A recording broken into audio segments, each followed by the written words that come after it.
आज का बाइबल का वचन उत्पत्ति का पुस्तक अध्याय 3 वचन 9 से 24 और मरकुस के अनुसार सुसमाचार अध्याय 8 वचन 1 से 10। उत्पत्ति का पुस्तक अध्याय 3 वचन 9 से 24।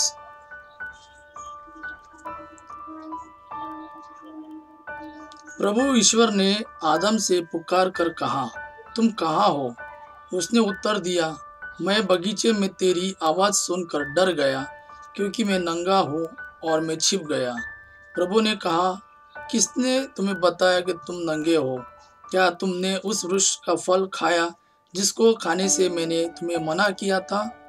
मनुष्य ने उत्तर दिया, मेरे साथ रहने के लिए जिस स्त्री को तूने दिया और उसी ने मुझे फल दिया और मैंने खा लिया।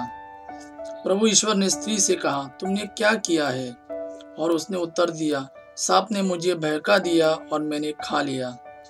तब ईश्वर ने सांप से कहा, चूंकि तूने यह किया है, तू सब घरेलू तथा जंगली जानवरों में शापित होगा। तू पेट के बल चलेगा और जीवन भर मिट्टी खाएगा। मैं तेरे और स्त्री के बीच में, तेरे वंश और उसके वंश में शत्रुता उत्पन्न करूंगा। वह तेरा सिर कुचल देगा और तू उसकी एड़ी काटेगा। उसने स्त्री से यह कहा, मैं तुम्हारी गर्भावस्था का कष्ट बढ़ाऊंगा और तुम पीड़ा में संतान को जन्म दोगी। तुम वासना के कारण पति में आसक्त होगी और वह तुम पर शासन करेगा।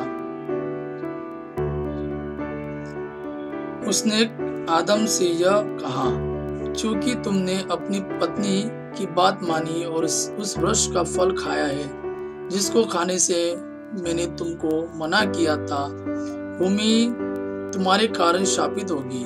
तुम जीवन भर कठोर परिश्रम करते हुए उससे अपनी जीविका चलाओगे। वह कांटे और ऊंट कटारे पैदा करेगी और तुम खेत के पौधे खाओगे।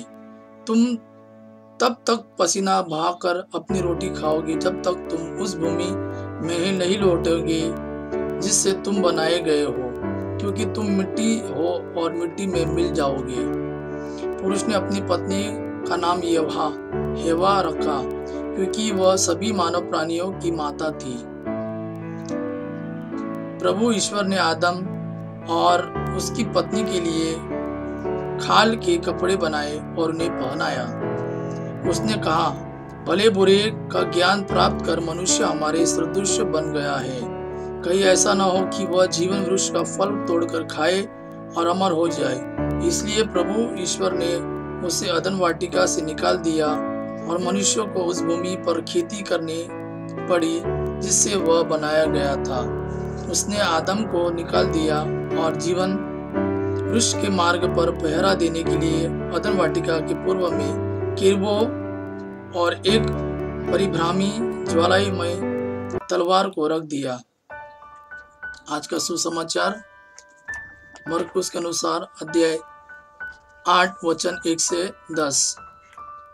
उस समय फिर एक विशाल जनसमूह एकत्र हो गया था और लोगों के पास खाने को कुछ नहीं था। ईसा ने अपने शिष्यों को अपने पास बुलाकर कहा, मुझे इन लोगों पर तरस आता है। ये 3 दिनों से मेरे साथ रह रहे हैं और इनके पास खाने को कुछ भी नहीं है। यदि मैं उन्हें भूखा ही घर भेजूं तो ये रास्ते में मूर्छित हो जाएंगे। इनमें कुछ लोग दूर से आए हैं। उनके शिष्यों ने उत्तर दिया, इस निर्जन स्थान में इन लोगों को खिलाने के लिए कहाँ से रोटियां मिलेंगी? ईसा ने उनसे पूछा, तुम्हारे पास कितनी रोटियां हैं? उन्होंने कहा, 7। ईसा ने लोगों को भूमि पर बैठ जाने का आदेश दिया और वे 7 रोटियां लेकर धन्यवाद की प्रार्थना पढ़ी और वे रोटियां तोड़ कर शिष्यों को देते गए ताकि वे लोगों को परोसते जाए। शिष्यों ने ऐसा ही किया। उनके पास कुछ थोड़ी मछलियां भी थी। ईसा ने उन पर आशीष की प्रार्थना पढ़ी और उन्हें भी बांटने का आदेश दिया। लोगों ने खाया और खाकर तृप्त हो गए और बचे हुए टुकड़ों में 7 टोकरे भर गए। खाने वालों की संख्या लगभग 4000 थी। ईसा ने लोगों को विदा कर दिया।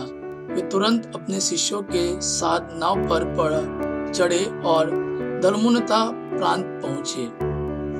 यह प्रभु का वाणी है। प्रभु को धन्यवाद।